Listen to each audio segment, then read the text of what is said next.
It starts long before you ever said the words, "I'm sorry." Long before you stood in front of a mirror rehearsing your tone, softening your voice so you don't sound too harsh, too selfish, too much. Long before you learned how to make yourself small so others could stay comfortable. It started in rooms you don't fully remember, in moments that were quiet but not peaceful, when you weren't old enough to name what you were feeling, but your body remembered the tension anyway. You didn't choose to become the person who apologizes for everything. You learned it. Maybe it was the way footsteps in the hallway made your heart race, the way a slammed door made you flinch even if it wasn't your fault, or the way silence stretched so sharply across the dinner table that you swallowed your words rather than risk saying something wrong. You absorbed the emotional climate around you like a sponge, not because you were weak, but because someone had to bring the temperature down, and you learned early that someone was you. That's where apology becomes a language, not of guilt, but of fear. A survival skill coded into your nervous system, a reflex designed to protect you from what you couldn't control. Because when love, safety, or approval became unpredictable, your brain found a way to make sense of it all. Keep the peace at any cost. Take the blame before it's given. Say sorry before they even know what hurts them. If you can soothe them, maybe they won't leave. If you take responsibility, maybe you'll stay safe. Over time, those early strategies turn into identity. You're not just the one who apologizes, you're the one who fixes. The one who smooths over tension, the one who scans the room like a radar, detecting the smallest shifts in tone, body language, or silence. You don't wait for someone to be angry. You anticipate it, you neutralize it, you absorb it. When you say, "I'm sorry," you're not admitting fault. You're managing fear.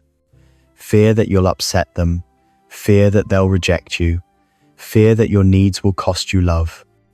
And because that pattern started so young, your brain doesn't pause to ask if it's actually your fault. It just reacts, it adapts, it performs, because that's what it had to do to survive emotional inconsistency. And so sorry becomes your armor. You say it when someone bumps into you. You say it when you ask a question. You say it when you're interrupted. You say it when you're in pain, when you're worried, when you're simply existing in the same space as someone else's discomfort. You don't even notice anymore, because the apology isn't about guilt, it's about preventing conflict, about showing you're harmless, agreeable, easy to love. But the truth is, this habit doesn't come from politeness. It comes from pain.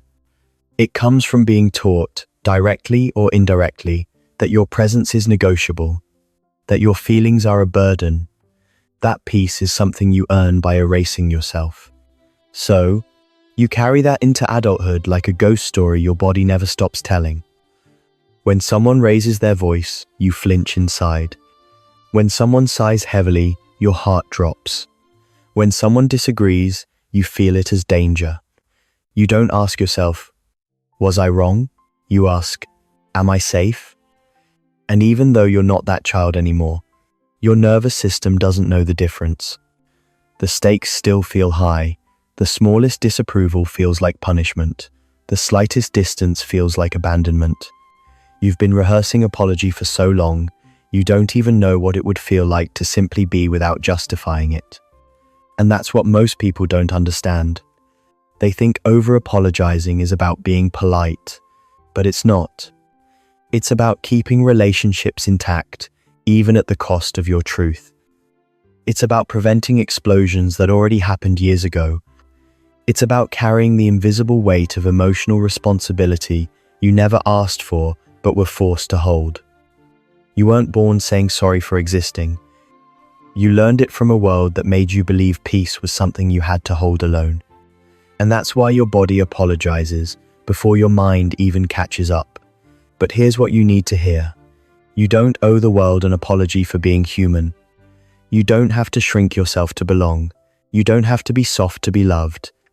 You don't have to say, "It's my fault," just to make someone else feel safe.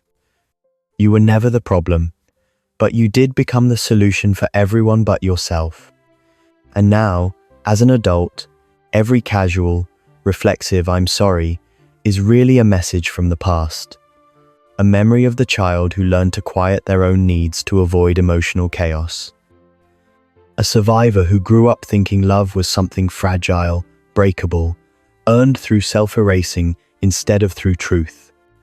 That's why the apology has nothing to do with fault. It has everything to do with fear. Of conflict, of abandonment, of being seen fully and rejected for it. And when that fear runs deep enough, you don't just say sorry when you mess up. You say sorry for taking up space. You say sorry for having needs. You say sorry for not knowing. You say sorry just to be allowed to stay. But that's not who you truly are. That's who you had to become. And the fact that you survived through softness doesn't make you weak. It makes you brilliant. It means you knew how to read people. You knew how to adapt. You knew how to love in ways that were never modeled for you. You were not wrong for learning to protect yourself. But now, you deserve to learn something different.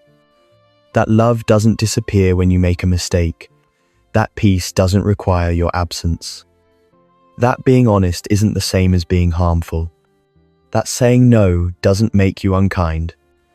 That taking up space doesn't make you dangerous. Because somewhere underneath all the reflexes, beneath the apologies and overthinking and fear of disappointing, is a version of you that once spoke without editing, felt without shame, lived without guilt. You didn't lose them. You buried them. Under every "I'm sorry," there is a voice that wants to say, "I belong here, just as I am." And that voice is waiting for you to listen. Not to whisper apologies back into the world, but to say something you were never allowed to believe. I don't have to be sorry for being myself. That is where healing begins. It doesn't just live in your childhood. Apology follows you into adulthood like a shadow, quiet, automatic, familiar. It shows up in your relationships, in your friendships, in your work, in every corner of your life where you're afraid of being misunderstood, or worse, unloved. You think it's harmless, just being thoughtful, polite, or considerate. But deep down, every apology is a transaction, a subtle way of saying, "I'll take the blame, just don't leave me. I'll soften myself, just don't be upset with me. I'll disappear, just don't make this unsafe." That's when sorry stops being a word and becomes a shield. You don't just say sorry for hurting someone's feelings. You say sorry when you ask a question. Sorry when you take too long to reply. Sorry when you're late. Sorry when you're early. Sorry when you're confused. Sorry when you're in pain. You apologize for bringing something up. You apologize for needing help. You apologize for merely existing in a way that might inconvenience someone else. Not because you did something wrong, because you feel wrong, because you live with the constant fear of being too much. What most people don't see is that you're not just trying to be agreeable, you're trying to avoid punishment. Punishment that may no longer be physical, but is still real. Rejection, withdrawal, shame, the icy distance of someone who was once warm. Your nervous system is still on high alert, still bracing for emotional storms that might not even come, but your body remembers the ones that did. You think you're being kind, but you're living in self-defense. And as you grow older, this apology reflex becomes more than just a habit, it becomes a lens. You start filtering everything through the fear of being wrong. Every silence feels loaded. Every disagreement feels like danger. Every slight change in tone feels like disapproval. You replay conversations in your head, analyzing every word, wondering where you went wrong. You carry guilt for things no one blamed you for, and even when someone says, "It's okay," you don't believe them. Because being okay is unfamiliar. Peace feels suspicious when you've lived in emotional chaos. You learn to anticipate needs before they're spoken. You become the one who stays later, works harder, listens longer, fixes faster just to avoid hearing the words, "You disappointed me." Because to you, that isn't feedback, that's abandonment. In friendships, it looks like being the one who always gives more than you receive, the one who skips sleep to answer a call, the one who internalizes someone else's silence as something you did wrong. You say sorry when people vent to you, as if their pain is your fault. You apologize when plans fall through, even when it's out of your control. You accept blame just to keep the bond intact, thinking that emotional safety lies in self-sacrifice. In relationships, it's even deeper. You bend so you don't break. You agree when you're uncomfortable. You compromise your boundaries to avoid being seen as demanding. You silence your opinions because you're afraid they'll cause distance. You forgive too quickly. You stay too long. You carry the weight of every conflict, convinced that if you were just better, quieter, calmer, less sensitive, everything would be fine. And when it's not, you say sorry again, and again, and again, until sorry becomes your name.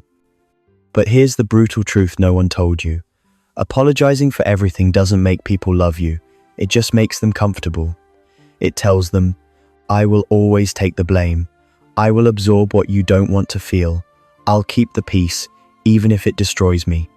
And that's when relationships begin to feel lopsided, not because others are cruel, but because you've trained them to expect silence where there should be voice.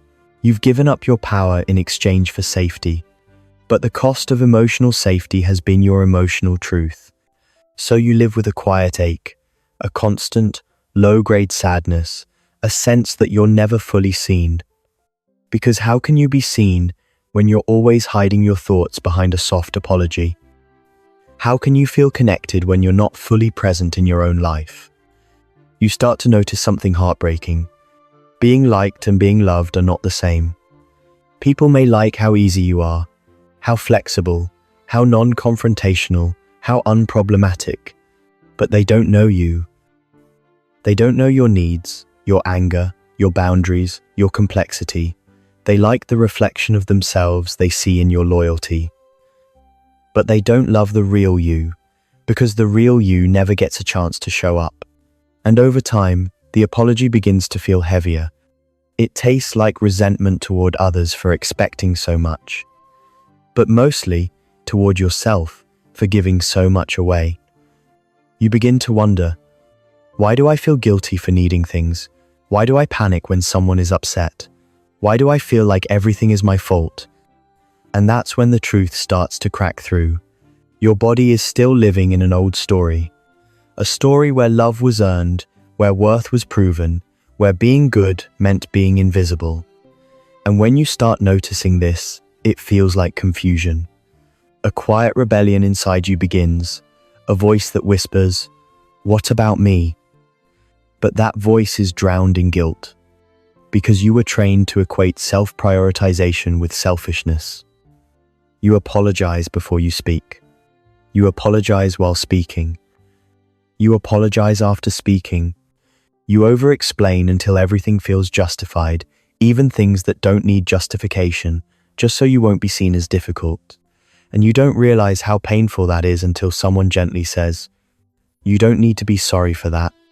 And it hits you because you don't know how not to be. Because for you, apology has never been about blame. It's been about belonging. You're not trying to say you're wrong. You're trying to say, "Will you still love me?" That is the quiet truth behind every unnecessary, reflexive apology. And that's why breaking this cycle isn't about changing your vocabulary. It's about rewiring your worth, about learning that you can disagree and still be loved, about realizing that some people may pull away when you stop apologizing, and that's not your failure, that's clarity. It's about setting boundaries and letting the guilt pass like a storm without letting it drown you. It's about separating your value from someone else's mood. It's about remembering that you're not responsible for every emotional ripple in the room. It's about unlearning the belief that your worth is tied to how smoothly you manage other people's comfort. And as you begin to do that, the world becomes unfamiliar, more silent, more uncomfortable, but also, strangely, more honest. You start noticing who truly sees you and who only sees your compliance. You start realizing how much of your life has been lived in the mirror of other people's expectations. You start to rediscover the voice underneath the apology, the one that didn't need to be small to be safe. Because the real reason you apologize for everything has nothing to do with fault. It has everything to do with the fear that being fully yourself might cost you love. But what if the love worth having doesn't require your apology? What if the real cost isn't being too much, but being silent for too long? What if the person you've been waiting for to give you permission is you? In the end, the deepest apology you owe is not to others. It's the one you owe yourself, for abandoning your own voice to keep everyone else comfortable. And the healing begins when you finally say, I don't need to be sorry for being real. Healing begins in the quiet. Not the silence of suppression, but the silence of finally hearing your own voice, the one buried beneath every apology, every "it's okay," every smile that hid the ache of being unseen. For so long, you've lived like a ghost in your own life, drifting between expectations, rearranging your edges to fit into everyone else's comfort. But there comes a moment, subtle but seismic, when you start to wonder what it would feel like to stop shrinking, to stop saying sorry, to stop turning your heartbeat into background noise. That moment isn't loud. It doesn't arrive with fireworks or clarity. It begins with a question: what if I'm not wrong for being me? And from that question comes the courageous, uncomfortable work of becoming visible again. The first truth you have to face is this: your apologizing is not the problem. It never was. It was an answer, a solution, a brilliant response to a world that punished your fullness and rewarded your compliance. You survived by becoming soft. And now you're learning that softness doesn't have to mean disappearance. It can mean depth. It can mean empathy and strength, coexisting in the same body. But here's the hardest part. Before you can stop apologizing to others, you have to stop apologizing to yourself. Stop apologizing for needing time. Stop apologizing for being sensitive. Stop apologizing for changing. Stop apologizing for having limits. Stop apologizing for not being who they thought you were. That is where the real healing begins, when you stop treating your existence like an inconvenience. And it won't be easy, not at first. You'll feel guilt like gravity every time you set a boundary. You'll feel fear rise like a ghost every time you say, no, I can't. You'll feel the urge to soften your words, to cushion your truth, to explain yourself in endless circles just to make sure they still like you. But that guilt isn't a sign you're doing something wrong. It's a sign you're doing something new. You've spent years building a life where your peace depended on someone else's approval. Now you're building a life where peace is an inside job. That feels strange. It feels terrifying. It feels like walking barefoot on ground your body doesn't yet believe is safe. But here's the secret. Safety doesn't come from being adaptable. It comes from being aligned. Aligned with your values. Aligned with your truth. Aligned with your needs. The people who are meant to stay in your life will not require your apology to accept your honesty. Real love doesn't flinch when you speak your truth. Real love doesn't punish you for having emotions. Real love doesn't use guilt as a leash. And when you start healing from over-apologizing, you will begin to see this clearly. Some people will be offended by your boundaries because they were benefiting from your lack of them. Some people will accuse you of being distant because they only knew how to love you when you were convenient. Some people will leave not because you changed too much, but because you stopped abandoning yourself. Let them. Let them go without holding their disappointment like a mirror to your worth. You are not losing love. You are losing attachment to something that required you to fold in half to be accepted. That isn't love. That's tolerance in costume. You deserve more than that. You deserve relationships that don't need your silence in order to survive. You deserve conversations where you can say, I disagree, without fearing emotional exile. You deserve to take up space, not just physically, but emotionally, spiritually, fully.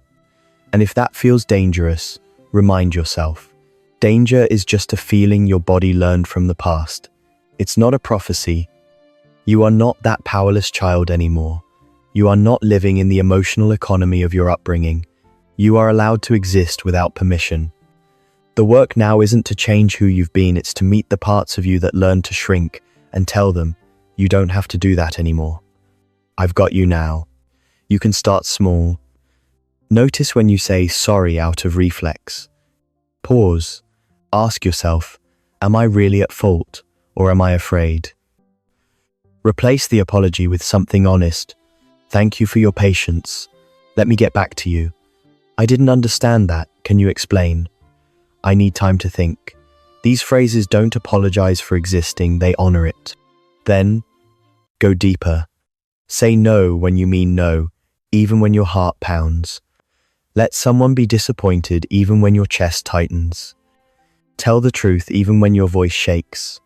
Not to be rebellious, but to test the belief that honesty equals rejection. Because the more you practice, the more your body learns a new story. I can say no and still be safe. I can disappoint someone and still be worthy. I can speak my truth and still belong. Little by little, the apology loses its grip. You stop anticipating everyone's emotions like a storm. You stop carrying unspoken blame in your bones.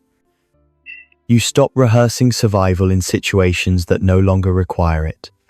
Instead, you begin to trust that real connection doesn't need your self-sacrifice. Real connection wants you, not your performance.